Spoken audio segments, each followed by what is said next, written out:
The warning lights turned red across the control panel. Jiho grabbed the steering controls as his cargo ship shook violently. Metal screamed and sparks flew from the damaged engine. He had maybe 2 minutes before the whole thing exploded. Come on, Jiho whispered, scanning the planet below. Green jungle stretched as far as he could see. No cities, no landing pads, nothing. Just trees and more trees. The ship dropped faster, pulled down by gravity like a stone falling into water. He aimed for a clearing near a river and held on tight. The ship hit the ground hard, tearing through trees and dirt. Jiho's head slammed against the side panel. Everything went black for a moment. When his eyes opened again, smoke filled the cabin. He coughed and unbuckled his safety belt. The emergency exit hissed open. Jiho climbed out onto the wet ground. Rain fell from dark purple clouds and the air smelled strange, like burning metal and flowers mixed together. His cargo ship was ruined, bent and broken in half. At least he was alive. Jiho pulled out his emergency kit from the ship. Medical supplies, some food packets, a basic tent, and a small plasma torch. Not much, but it would have to work. He activated his emergency beacon.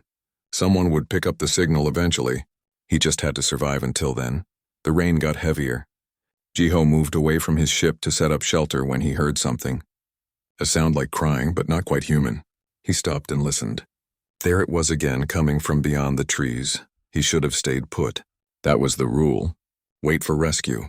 But the crying continued, desperate and afraid. Jiho cursed under his breath and walked toward the sound. His boots sank into the muddy ground with each step. Through the purple rain, he saw another crashed ship. This one was different, sleeker, and made of materials that seemed to glow faintly. Part of it was buried in the ground, and pieces of it were scattered everywhere. The crying came from inside the wreckage. Jiho climbed over twisted metal, careful not to cut himself on the sharp edges. Inside the ship, everything was broken. Strange symbols covered the walls. In the corner, trapped under a fallen beam, was a small creature.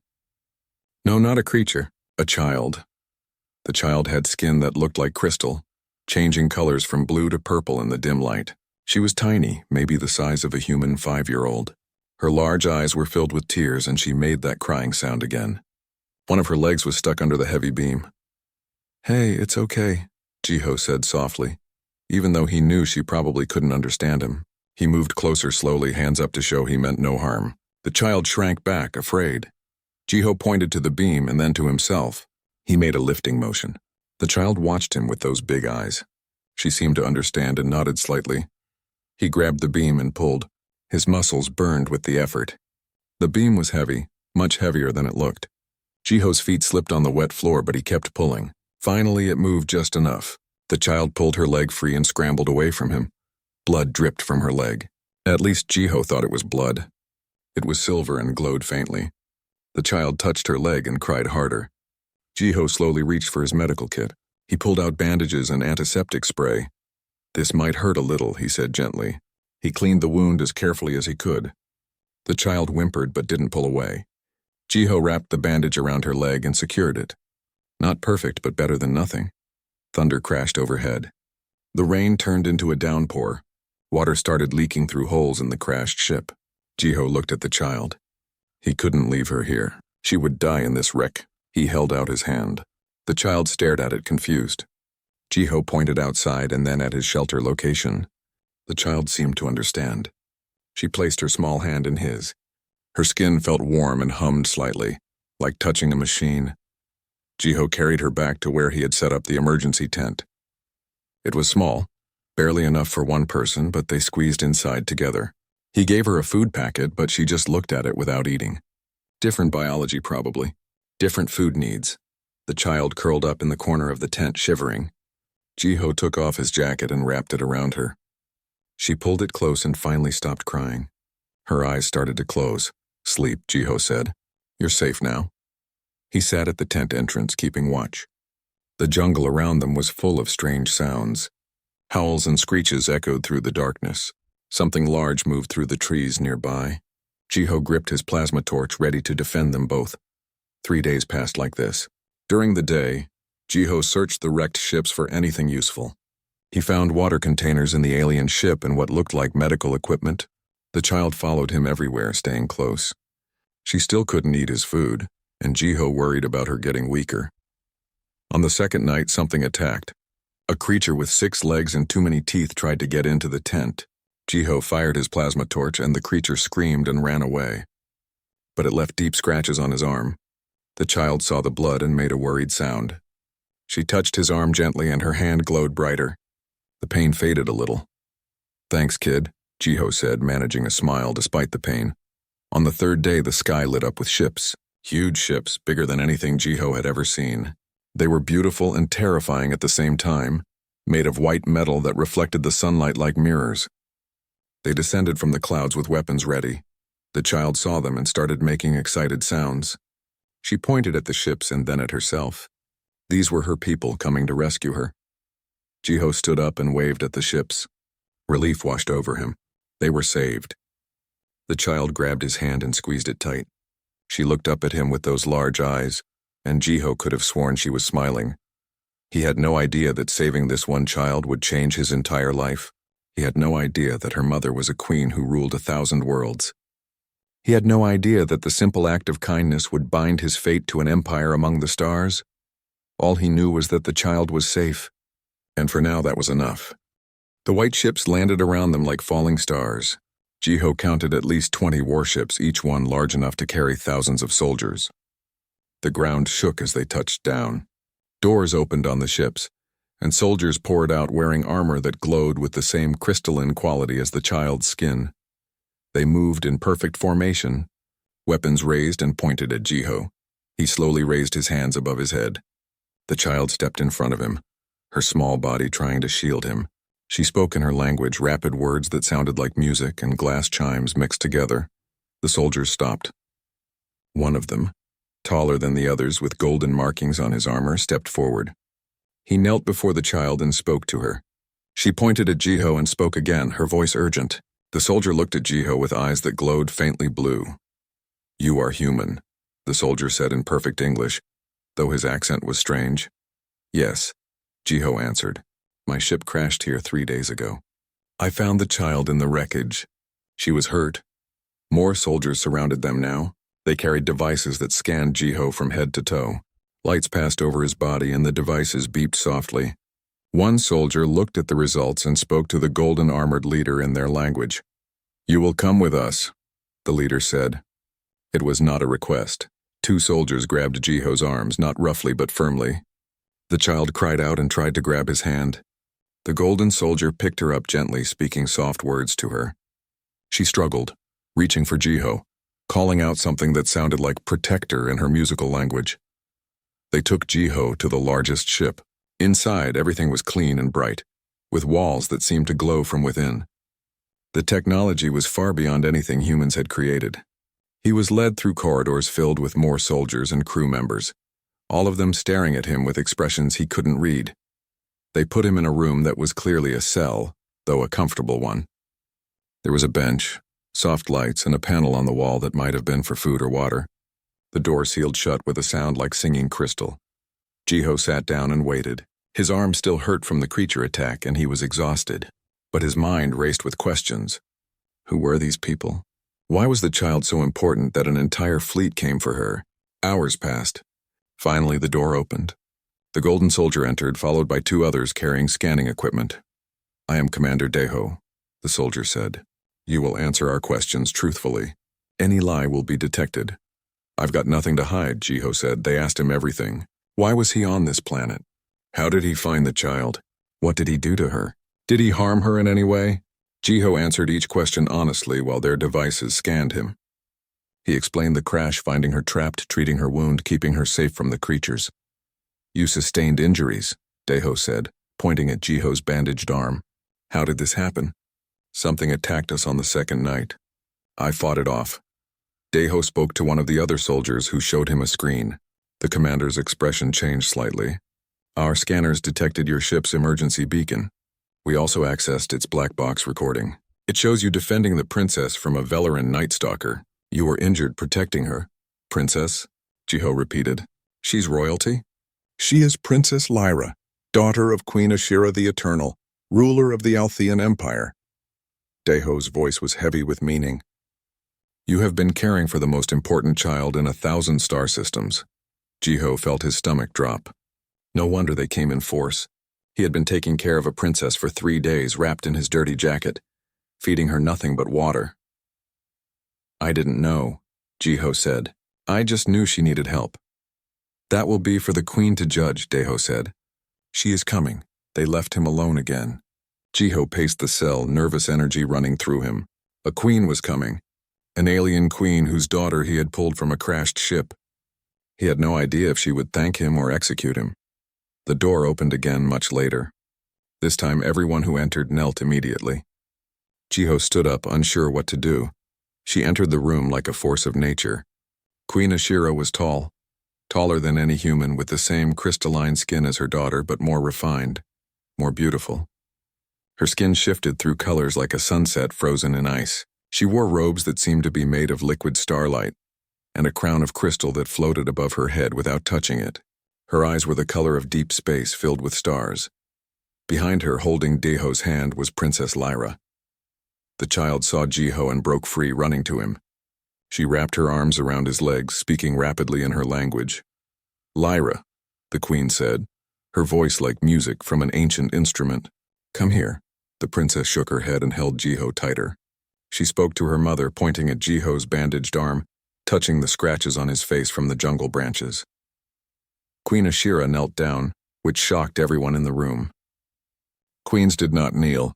She spoke softly to her daughter in their language. Lyra answered, and Jiho caught that word again. Protector. The queen stood and looked at Jiho directly.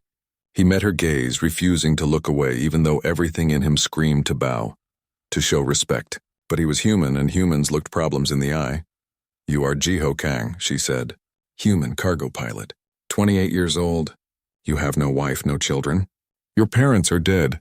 You have one sister on Earth. You've done your homework, Jiho said. I know everything about the person who touched my daughter, the queen replied. Her voice was cold but not cruel. My scanners have analyzed every moment of your time together. You fed her your water when you had little. You gave her your only jacket when she was cold. You fought a night stalker with nothing but a plasma torch to keep her safe. You suffered injuries defending her. Anyone would have done the same, Jiho said. No, Queen Ashira said firmly. They would not. Most species would have left her to die, fearing contact with unknown biology. Some would have tried to ransom her. You simply helped because she needed help. This is noted. The queen moved closer. Even kneeling, Lyra barely reached Jiho's waist. Queen Ashira stood eye to eye with him, studying his face. My daughter calls you protector in our language, she said. She refuses to let you go. She cries when you are not near. In 3 days, you have become more important to her than most of her own people. This presents a situation. What kind of situation?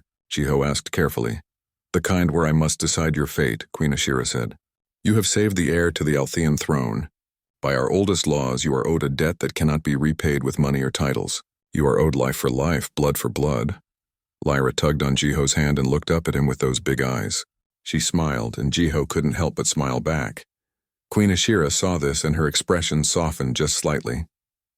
My daughter has chosen you, Jiho Kang. And when a princess of Althea chooses her protector, not even a queen can refuse. I don't understand, Jiho said. You will, the queen replied. Soon enough you will understand everything. They brought Jiho to a different room on the ship. This one had large windows showing the stars outside. The planet Velarin was already far behind them, shrinking to a small green dot.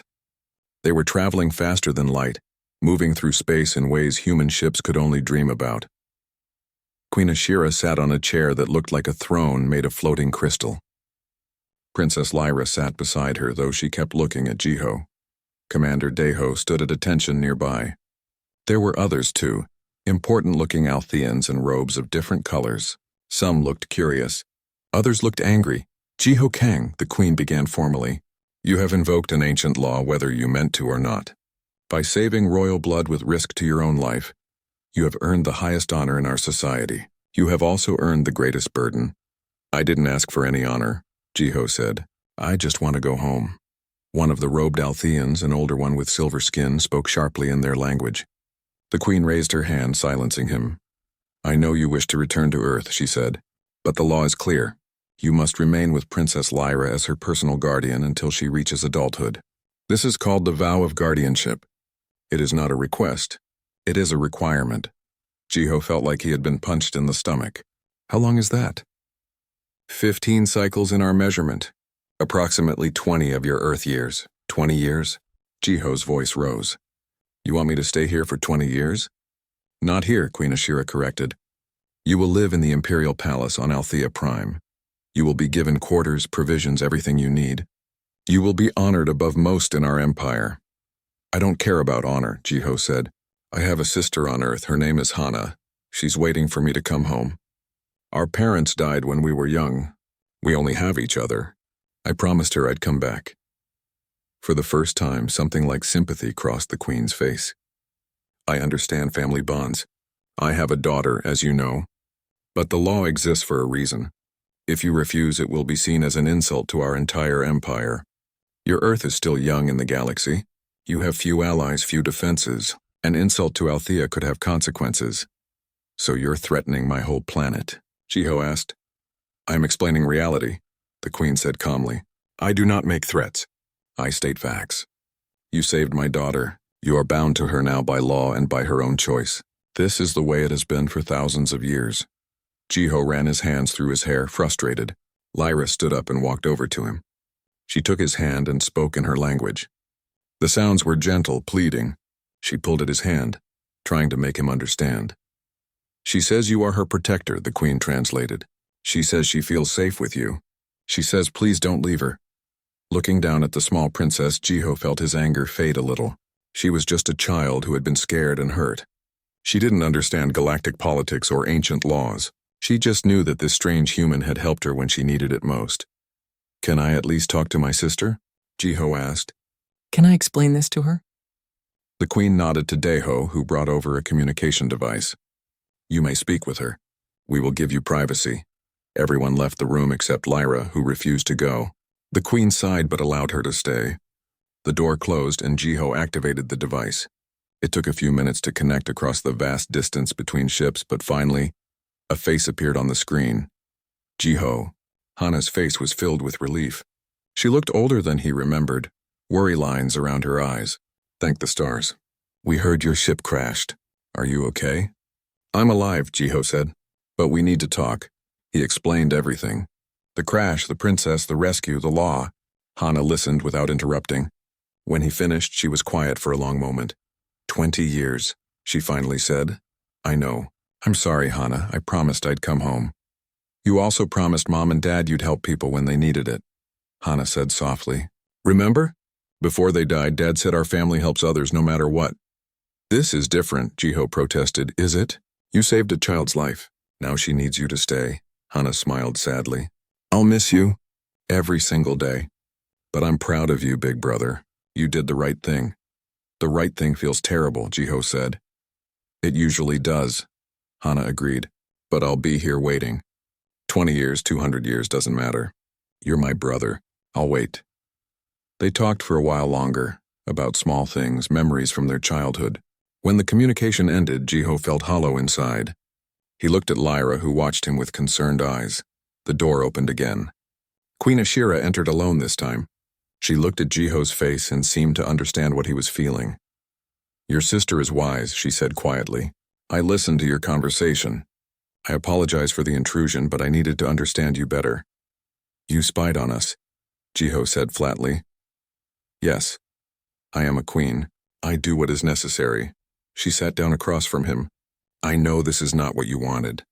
If I could change our laws, I might consider it. But I cannot. These laws have kept our empire stable for millennia. They bind us together across 1,000 worlds. Why does she need me specifically? Jiho asked. You have thousands of guards, soldiers, protectors. Because she chose you, the Queen said simply. And because you have something our people have forgotten. You acted without thinking of reward or consequence. You helped because it was right.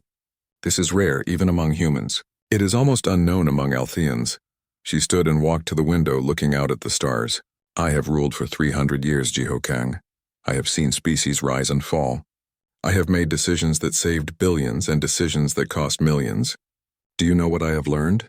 What? Jiho asked. That sometimes the smallest choice by the smallest person creates the biggest change. She turned to look at him. You could have walked away from that crashed ship. You could have ignored the crying. Instead, you climbed through dangerous wreckage to save a child you had never met. That choice brought you here, and now you must make another choice. You said I don't have a choice, Jiho pointed out. Legally, no. But personally, yes. You can stay and hate every moment, making both yourself and my daughter miserable, or you can stay and make the best of it. You can teach her about your people, your culture, your way of thinking. You can be truly present, not just a guard standing in the corner. Jiho thought about his sister's words, about his father's advice to help people who needed it, about the small princess who called him protector. If I agree, Jiho said slowly, I want some things in return. Queen Ashira raised an eyebrow. You dare to make demands of a queen? You're asking me to give up 20 years of my life. Yeah, I dare. A smile crossed her face, the first real smile he had seen. Speak. I want to talk to my sister regularly. I want human food and some things from Earth to remind me of home. I want to learn your language properly, not just listen to translations. And I want to be treated like a person, not a servant. Agreed, the queen said without hesitation. You will have all of this and more. You will live in the royal wing of the palace. You will eat at our table. You will be respected as the one who saved the heir to the throne. This I promise, she held out her hand. Jiho looked at it, then took it. Her skin was warm, humming with energy just like Lyra's. Then I'll stay, Jiho said. For her.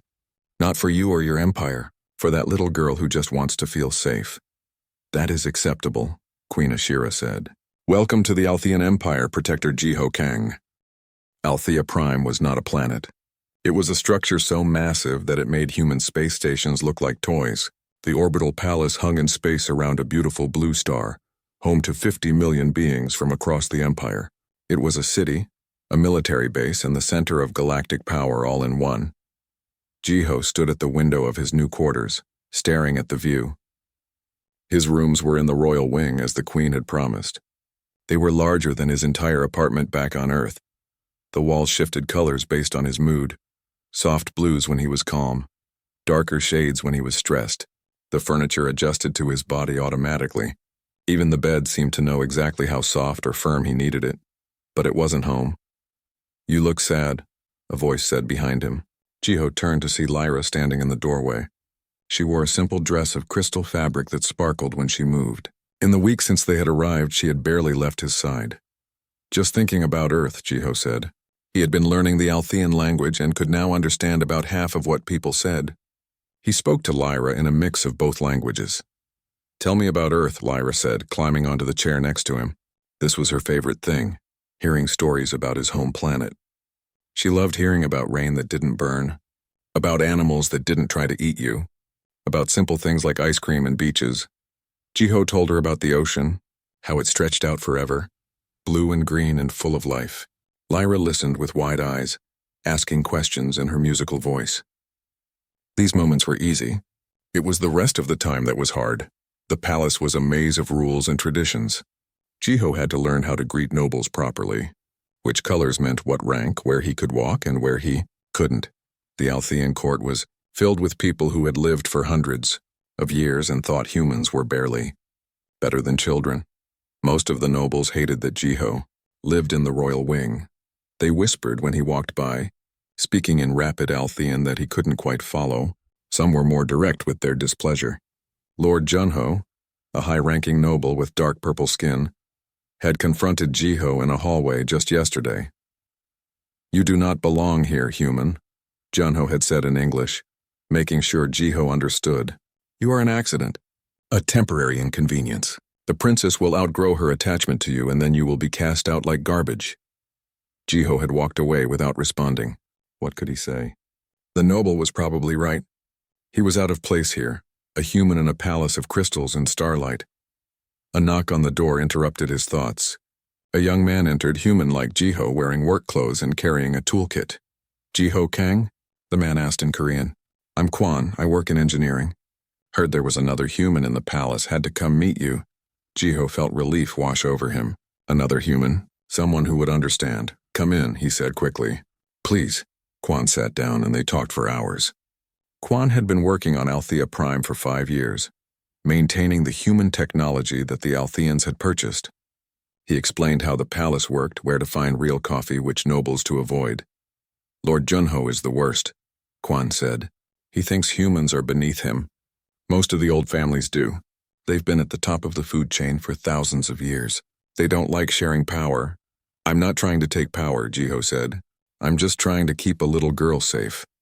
Yeah, well, that little girl is the heir to the biggest empire in the galaxy, Quan pointed out. Anyone who influences her is dangerous in their eyes. Watch your back, friend. Court politics here can get deadly. Quan left eventually, but he promised to visit again. Jiho felt less alone knowing there was at least one person here who understood what it was like to be human in an alien world. Days turned into weeks. Jiho fell into a routine. Mornings were spent with Lyra, teaching her about Earth while she taught him about Althean culture. Afternoons were for training. Commander Deho insisted that if Jiho was going to be a royal protector, he needed to know how to fight properly. The combat sessions were brutal. Althean warriors were stronger and faster than humans, but Jiho had something they didn't: unpredictability.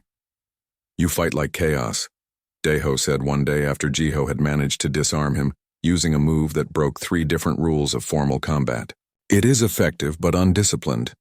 I learned to fight in Earth's military, Jiho said. We don't have rules when people are trying to kill us. We just try to survive. Deho seemed to respect that. He started teaching Jiho Althean combat techniques, but encouraged him to adapt them to his own style. The other guards watched these sessions with interest. Some even started copying Jiho's techniques. Evenings were the hardest. That was when Jiho felt most alone. He would talk to Hana on the communication device, but the conversations made his heart ache. She would tell him about her life, her job, her friends, and he had nothing to share except stories about aliens and palace politics. 1 month after arriving, everything changed. Jiho was walking Lyra back to her rooms after dinner when alarms started blaring. Guards ran through the hallways, weapons ready. Commander Deho appeared, grabbing Jiho's arm. Get the princess to her safe room. Now, what's happening? Jiho demanded. Assassins. In the palace, move. Jiho scooped Lyra into his arms and ran. She clung to him, frightened by the alarms and the running guards. He knew where her safe room was, a reinforced chamber near the queen's quarters. But the hallway was blocked. 3 figures in black armor stood between him and safety. They saw Jiho and raised their weapons. Energy blasts scorched the walls where Jiho had been standing. He ducked around a corner, his heart pounding. Lyra was crying, her skin flashing bright colors in her panic. It's okay, Jiho whispered. I've got you. He couldn't go forward. The assassins were too well positioned, so he went sideways, through a service corridor that Quan had shown him. It was narrow and dark, used by maintenance workers. The assassins didn't know about it. Jiho ran through the dark passages, holding Lyra tight. Behind him he heard shouts. They had figured out where he went. He ran faster, his lungs burning. There was an exit ahead leading to the gardens. He burst through the door into the open air. The gardens were beautiful, full of plants from 100 worlds, but they offered no protection. Jiho looked around frantically, trying to find somewhere to hide. One of the assassins stepped out of the shadows ahead. Then another from the side. 3 total, surrounding him. They spoke in harsh voices, demanding he hand over the princess. Jiho set Lyra down behind him. Stay back, he told her. He had no weapon. The assassins had energy rifles. By all logic, he was dead. But Jiho had learned something in his month of training with Deho. Altheans fought with honor, with rules, with discipline. These assassins expected him to do the same. He didn't. Jiho grabbed a handful of dirt and threw it at the nearest assassin's face. While the assassin was blinded, Jiho rushed forward and tackled him. They hit the ground hard and Jiho grabbed the rifle. He'd never used an energy weapon before, but the trigger was obvious enough. He fired. The blast caught the second assassin in the chest, dropping him instantly. The third assassin fired back, but Jiho was already moving, rolling behind a garden statue. The blast destroyed the statue, but Jiho was already somewhere else, firing again. The fight lasted maybe 30 seconds. When it was over, all 3 assassins were down. Jiho stood over them, breathing hard, the rifle still pointed at them. His hands were shaking.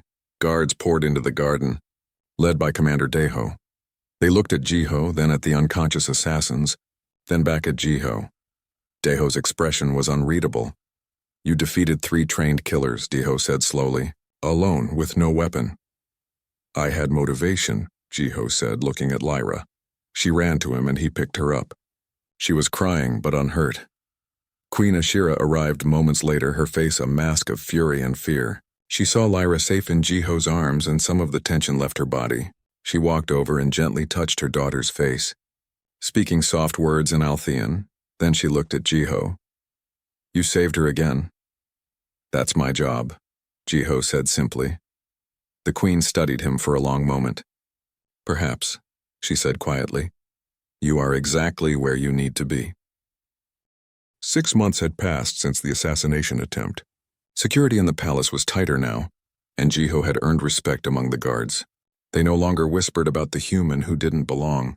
Instead, they nodded to him in the hallways, some even asking him to teach them his fighting techniques.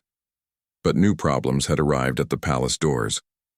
Rebellion stirred in the outer colonies, systems far from Althea Prime where the Empire's control was weaker.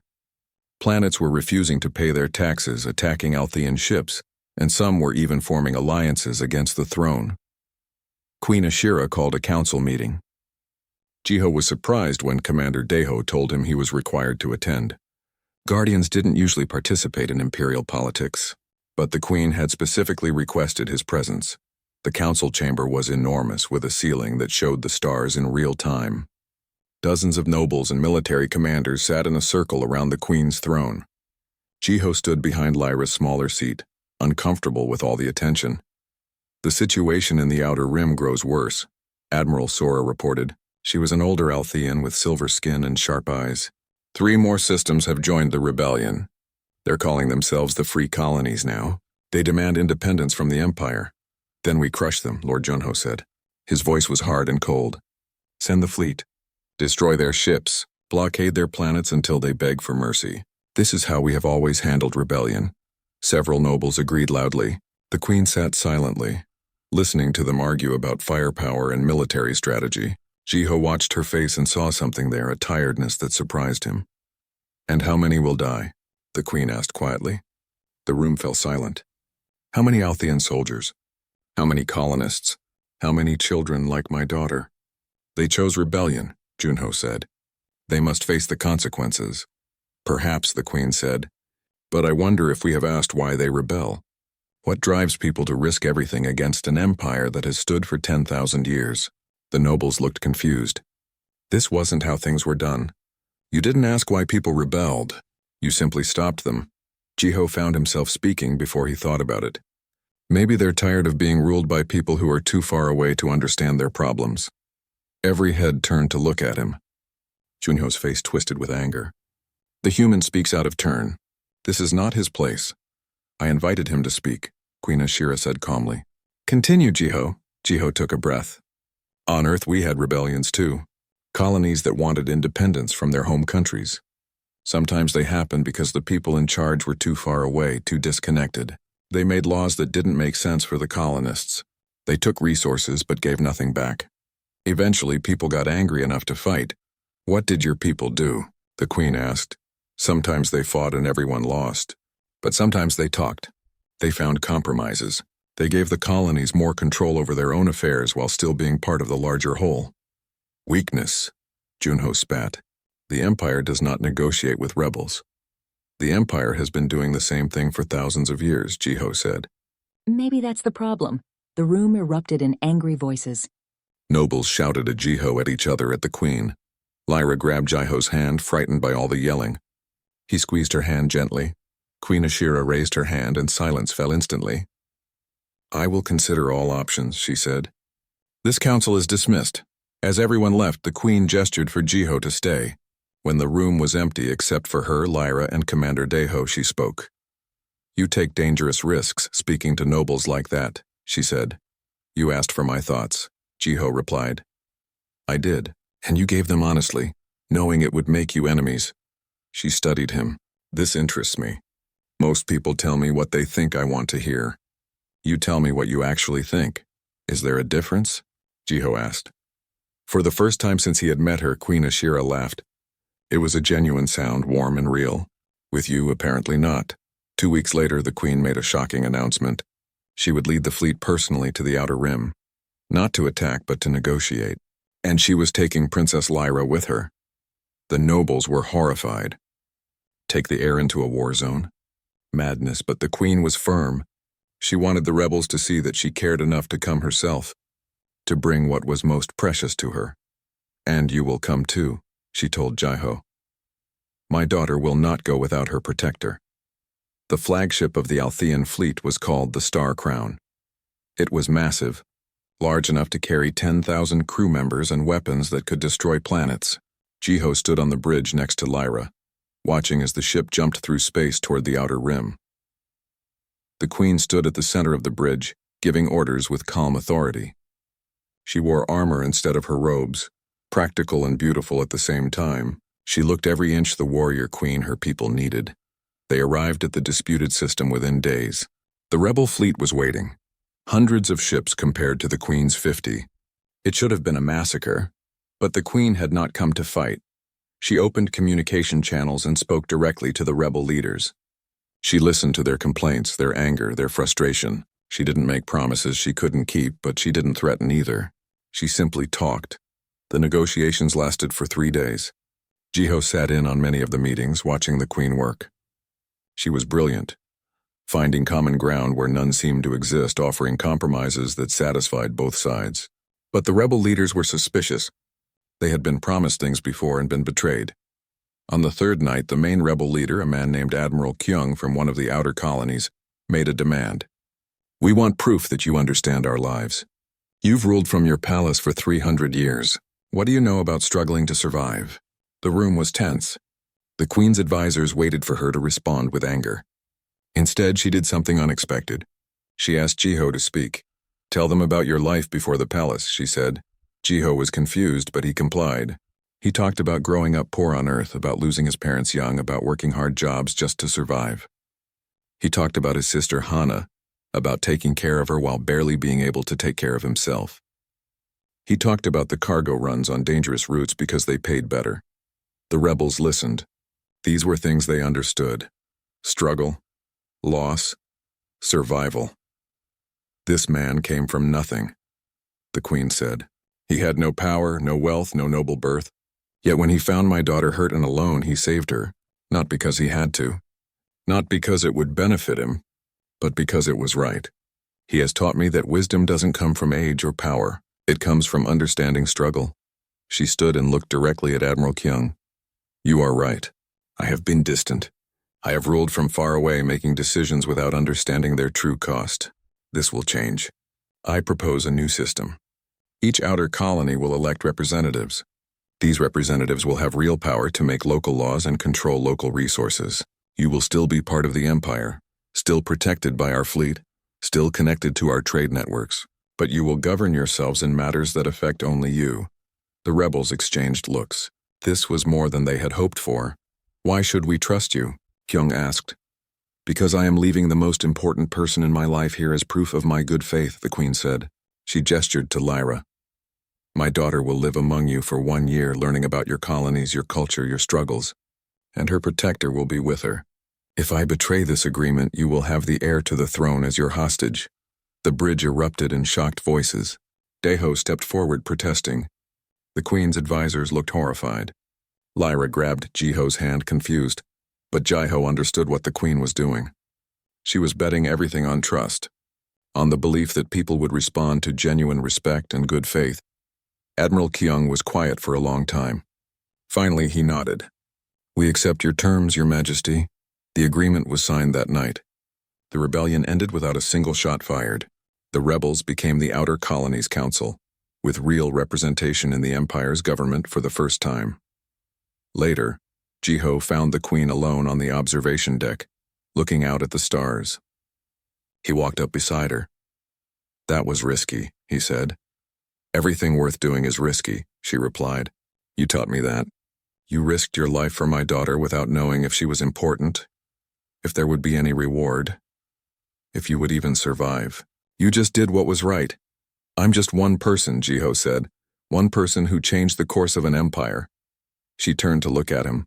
Do you know what the hardest part of being queen is, Jiho? What? The loneliness.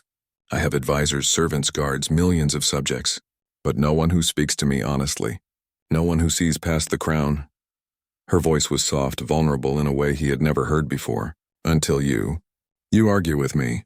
You challenge my decisions. You treat me like a person, not a goddess. You are a person, Jiho said. You're just a person with a really hard job. She smiled at that. 300 years I have ruled. Thousands of advisors, countless nobles and diplomats. None of them have ever said something so simple and so true.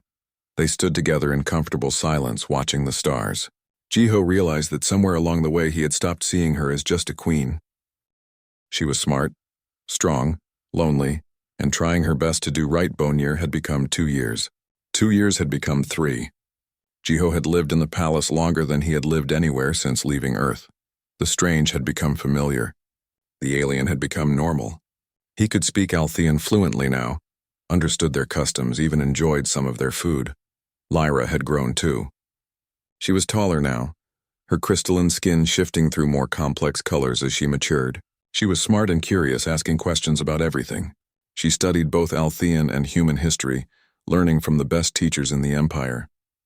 But her favorite lessons were still the ones Jiho taught her, stories about Earth and what it meant to be human. But something else had changed too, something Jiho tried not to think about. His relationship with Queen Ashira had shifted in ways he didn't quite understand. She sought his advice on matters both small and large. They had dinner together often, just the three of them like a family. She laughed at his jokes, listened to his stories, and shared her own worries and hopes in quiet moments. Jiho caught himself looking forward to seeing her. He noticed small things, like how her skin glowed brighter when she was happy, or how she touched her crown when she was nervous even though it floated above her head. He found himself wanting to make her smile, to ease the burden she carried. This was dangerous. She was a queen. He was a human, who would age and die while she lived for centuries more. There was no future in these feelings, so Jiho pushed them down and tried to focus on his duty. Then Ambassador Taeyang arrived from Earth, and everything fell apart. Jiho hadn't seen Taeyang since the early days at the palace. The ambassador was older now, his hair gray at the temples. He requested a private meeting with Jiho, away from the queen and her court. They met in one of the human quarters where Quan and other Earth workers lived. Taeyang looked uncomfortable, like he was carrying bad news. Earth wants you to come home, Taeyang said without preamble. Jiho's heart jumped. What? Why now? I still have 17 years left on the agreement. Politics have changed on Earth, Taeyang explained. There's been a shift in government. The new leaders are pushing an anti-alien agenda. They're saying that humans shouldn't serve aliens, that you're basically a slave to the Althean Empire. They're using you as a symbol of everything wrong with our relationship with other species. That's ridiculous, Jiho said. I'm not a slave. I chose to stay. I know that. You know that. But the politicians don't care about truth. They care about votes. Taeyang rubbed his tired eyes. Earth's government is demanding your return. They're threatening to cut diplomatic ties with Althea if the Queen doesn't release you. She can't just release me. The law was made by Altheans, not humans. Earth is arguing that no human law agreed to this, that you were coerced. Taeyang looked at him seriously. This could cause a real crisis between our species and theirs. Wars have started over less. Jiho sat down heavily. What does the Queen say? I haven't told her yet. I wanted to talk to you first. Taeyang leaned forward. Jiho, I need to know. Do you want to come home? If you do, I'll fight for you. I'll make sure you get back to Earth safely. Did he want to go home? Jiho thought about Earth, about his sister Hana, about the life he had left behind. He thought about walking in rain that didn't burn, eating food from his childhood, speaking his language without having to think about it. Then he thought about Lyra, who had become like a daughter to him. He thought about the palace, which had somehow become familiar. He thought about Queen Ashira, and the way she looked at him sometimes like he was something precious and rare. I don't know, Jiho admitted. I miss Earth, I miss my sister. But this place, these people, they've become important to me too. You have feelings for the Queen, Taeyang said. It wasn't a question. Is it that obvious? Jiho asked. To anyone paying attention, yes. Taeyang smiled sadly. Does she know? No, and it doesn't matter. She's a queen. I'm just a human cargo pilot who got lucky. Or unlucky, depending on how you look at it, Taeyang said. Either way, you need to decide soon. Earth won't wait forever. And every day this drags on, the political situation gets worse. That night, Jiho couldn't sleep. He stood on his balcony, looking out at the artificial sky of the palace. Tomorrow he would have to tell the queen about Earth's demands. Tomorrow everything would change again. A soft sound made him turn. Queen Ashira stood in his doorway. She rarely came to his quarters and never this late. Something was wrong, Taeyang told me, she said quietly. About Earth's demands. He wasn't supposed to tell you yet, Jiho said. I am the queen. People tell me things whether they are supposed to or not. She walked onto the balcony beside him. Is it true? Do you want to leave? I don't know what I want anymore, Jiho said honestly. They stood in silence for a moment. Finally, Ashira spoke. When you first came here, I saw you as a problem to solve. A human who had saved my daughter and needed to be managed. But over these years, you have become something different. What? Jiho asked. Someone I trust. Someone whose opinion I value above my oldest advisors.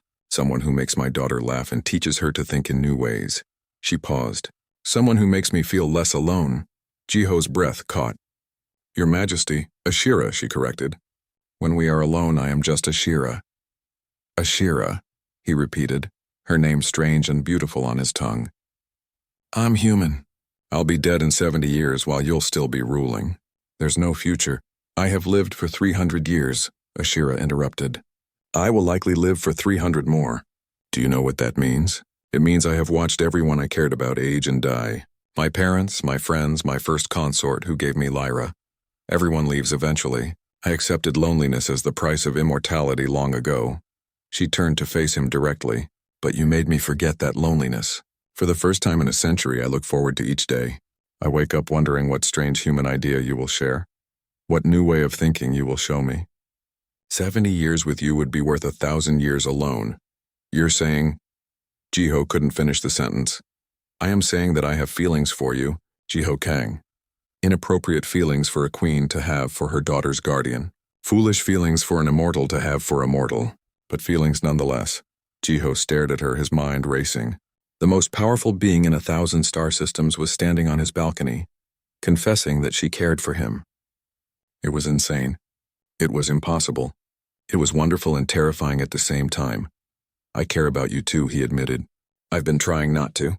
Trying to focus on my duty, on Lyra, on anything except how I feel when you walk into a room. Ashira smiled, and her skin glowed with warm colors. Then we are both fools. What do we do? Jiho asked. That depends on you. Ashira's expression turned serious. I can send you home. Earth demands it, and I will not start a war over one person, even one I care for deeply. You can return to your sister, to your life, to your people. I will not hold you against your will, and if I stay? Jiho asked. Then stay as yourself, not as a guardian bound by duty. Stay because you choose to, and let us see where this path leads, however short or long it may be. She reached out and took his hand. Her skin hummed with energy, warm and alive. But choose freely, Jiho. Choose with your whole heart. Before Jiho could answer, Lyra's voice called from inside his quarters. Jiho, mother? Why are you both here? They turned to see the princess standing in the doorway, rubbing sleep from her eyes. She had been having nightmares lately and often came to Jiho's rooms for comfort. We were just talking, Ashira said gently. Come here, little star. Lyra walked over and hugged her mother, then Jiho. She stood between them, holding both their hands. I had a bad dream. I dreamed that Jiho left and never came back. Ashira and Jiho exchanged looks over Lyra's head. The princess looked up at Jiho with worried eyes. Are you leaving? Lyra asked. Taeyang said Earth wants you back. I don't know yet, Jiho said honestly. He knelt down to her level. Would you be sad if I left? Very sad, Lyra said. Tears filled her crystalline eyes. You're my protector. My teacher. She struggled to find the right word in Althean, then switched to English. My family. Jiho felt his heart break and mend at the same time. He looked at this girl who had become like a daughter, and her mother who had become something more. He thought about his sister Hana back on Earth, and what she had told him years ago. That he should choose happiness. I need to make a call, Jiho said. The communication screen lit up with Hana's face. She looked older now, with lines around her eyes that hadn't been there 3 years ago, but her smile was the same. Jiho, she said warmly. I wasn't expecting a call today. Is everything okay? I need your advice, Jiho said. He was alone in his quarters. Queen Ashira had taken Lyra back to bed, giving him privacy for this conversation. Earth wants me to come home. Hana's expression changed. I heard about that. It's all over the news here. They're making you into some kind of political symbol. I can leave if I want to, Jiho continued. The Queen said she won't force me to stay. I could be home in a few weeks. But you don't want to leave, Hana said. It wasn't a question. I miss you so much it hurts, Jiho admitted. I miss Earth, I miss rain and oceans and food that actually tastes like food, but you've built a life there, Hana finished. And there's someone, isn't there? Someone who makes you want to stay. Jiho nodded. The Queen, Ashira, I know it sounds crazy. She's an alien, she'll live forever, she rules billions of people. But Hana, when I'm with her, I feel like I'm exactly where I'm supposed to be. And Lyra, the princess, she's become like family too. Hana was quiet for a moment. Do you remember what Mom used to say? About happiness? That it's not something you find, it's something you build, Jiho recited. Their mother had said it often, especially after their father died. Right. And it sounds like you've built something good there, big brother. Hana smiled, though her eyes were sad. I miss you every day, but I want you to be happy more than I want you to be close. If staying there makes you happy, then stay. What about Earth's government? The political crisis? Let me worry about that. I've got friends in the new administration. I can help calm things down from this side. Hana leaned closer to the screen. Jiho, you saved a child's life and got tangled up with an empire. You could have been bitter and angry about it. Instead, you found love and family. That's not something to walk away from just because some politicians want to make you a pawn in their game. I love you, Hana, Jiho said. I love you too. Now go tell that queen of yours how you feel. And visit Earth sometime, okay? I want to meet this woman who stole my brother's heart. The call ended and Jiho sat in the dark for a while thinking. Then he made his decision. The next morning, Jiho went to the throne room. Queen Ashira was holding court, listening to petitions from various nobles and officials. He waited until there was a break in the proceedings. Your Majesty, he said formally, stepping forward, I have an answer to the question you asked me. The entire court fell silent. Everyone knew what question he meant. Word had spread quickly about Earth's demands and the choice Jiho had to make. Speak, Queen Ashira said, her voice carefully neutral. I'm staying, Jiho said. Not because of duty or law or politics. I'm staying because I choose to. Because this place has become my home. Because Lyra needs me. And because... He paused, very aware of all the eyes watching him. Because you asked me to stay, and I find I cannot refuse you anything. Whispers rippled through the court. Lord Junho looked furious. But Queen Ashira smiled, and that smile made everything worth it. Then we must make this official, the Queen said. She stood from her throne. Jiho Kang has served as my daughter's guardian for 3 years. In that time, he has proven his worth beyond any doubt. He saved her life twice. He brought new ideas that ended a rebellion without bloodshed. He has earned the respect of our warriors and the love of our princess. Now I propose something unprecedented. She walked down the steps until she stood directly in front of Jiho. I propose that Jiho Kang be named royal consort, with all the rights and responsibilities that title carries. He will not be a servant or a guardian. He will be family. He will be an equal partner in raising the heir to the throne, and he will stand beside me as my chosen companion. The court erupted. Nobles shouted in protest. This had never been done before. A human, as royal consort? It was unthinkable. The law does not forbid it, Queen Ashira said calmly, silencing the protests. Any being of any species may become royal consort if the queen chooses them. I choose Jiho Kang, and what does the human say? Lord Junho demanded. Does he even understand what he's agreeing to? I understand, Jiho said. I'm agreeing to spend my life with people I care about, to help raise a girl who's already like a daughter to me, to stand beside a woman I respect and care for deeply, to bridge the gap between humans and Altheans. That's what I'm agreeing to. He turned to face the queen directly. But I have my own terms. I won't just be a symbol or a trophy. I want real responsibilities. I want to help establish proper relations between Earth and Althea. I want to create programs that bring more humans here as equals, not servants. I want to make sure what happened to me, being forced to stay, never happens to anyone else. Any future humans who come here will come by choice. Agreed, Queen Ashira said immediately. All of it. And I want our joining ceremony to include both human and Althean traditions, Jiho added. If I'm going to represent humanity in your court, then humanity should be part of this union. Also agreed, the queen said. Her eyes were bright, her skin glowing with happy colors. Is there anything else? Jiho thought for a moment. Yes, I want Hana, my sister, to be here for the ceremony, and my friend Quan. And I want this broadcast to Earth so everyone can see that I'm choosing this freely. No one is forcing me. This is my choice. Then it will be done, Queen Ashira declared. She turned to address the court. The ceremony will take place 1 month from today. We will marry under the light of the stars, joining human and Althean in a bond that will strengthen both our peoples. Any who oppose this may voice their concerns now. Lord Junho stepped forward. I oppose it. This human will die in a few decades. You will be alone again, Majesty.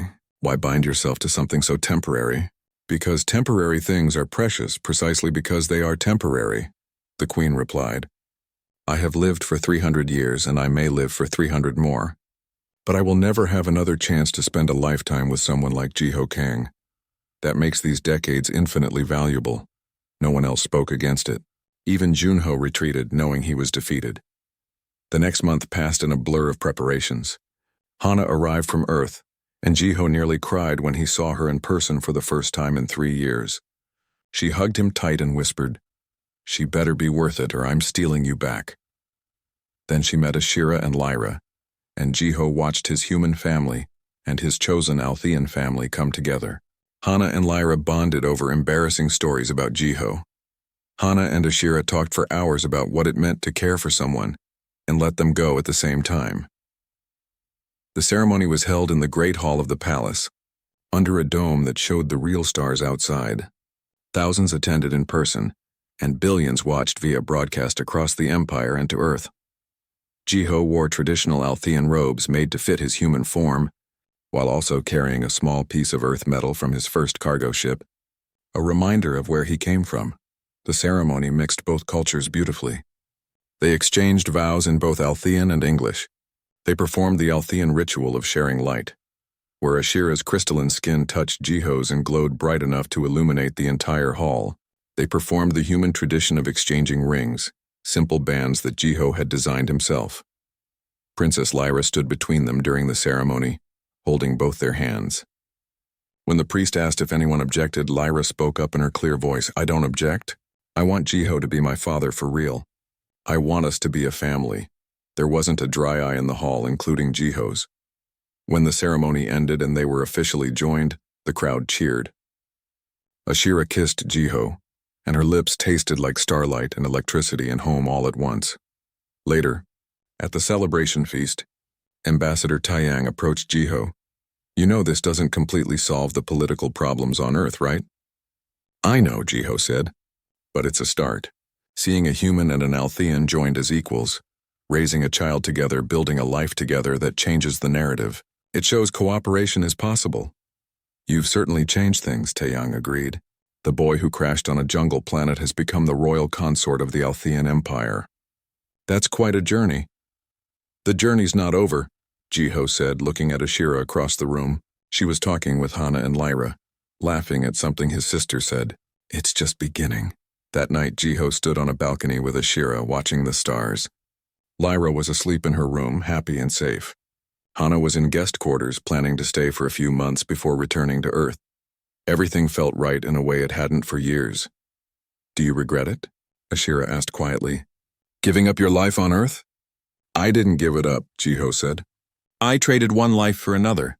I think I got the better deal." "You're bound to me now," Ashira said.